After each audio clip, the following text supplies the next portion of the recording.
జిల్లా రాజమండలం అంతకాపల్లి కొత్త అంతకాపల్లి ముగులవలస గ్రామంలో వెలిసినటువంటి శ్రీ శ్రీ మజ్జిగౌరి అమ్మవారి జాతర మహోత్సవం ప్రతి సంవత్సరం కూడా మాఘమాస పూర్ణమి ముందు వచ్చినటువంటి శుక్రశని ఆదివారాల్లో ప్రతి సంవత్సరం కూడా కడురమ్యంగా ప్రతి ఒక్క 50 మంది సమూహంలో అమ్మవారికి జాతర చాలా కడురమ్యంగా నిర్వహించబడుతుంది.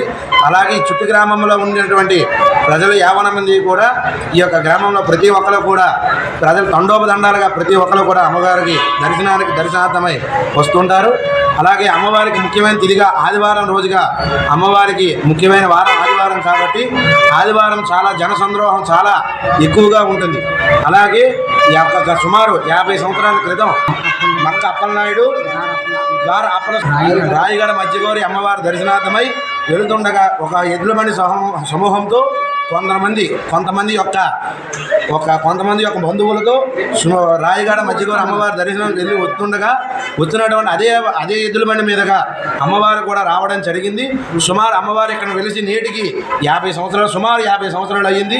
ప్రతి సంవత్సరం కూడా వారి యొక్క సహాయ సహకారాలతో దినదినాభివృద్ధి ప్రతి సంవత్సరం కూడా సంవత్సరంకు ఒక అభివృద్ధి చెందుకుంటూ అమ్మవారికి జాతరా మహోత్సవం జరిపించుకుంటుంది. అమ్మవారు కూడా కన్నుల పండుగ అమ్మవారు చూసేటువంటి మొక్కుబడి తీర్చినటువంటి అమ్మవారిగా ఇంటి ఇలవేలుపుగా ఈ గ్రామంలో ఉండేటువంటి భక్తులు ప్రజలు 50 మంది కూడా ఇంటిని ఇలవేలుపుగా అమ్మవారిని కొలుస్తారు. కాబట్టి ప్రతి ఒక్కరూ కూడా ఈ యొక్క అమ్మవారి యొక్క తీర్థ ప్రసాదాన్ని స్వీకరించి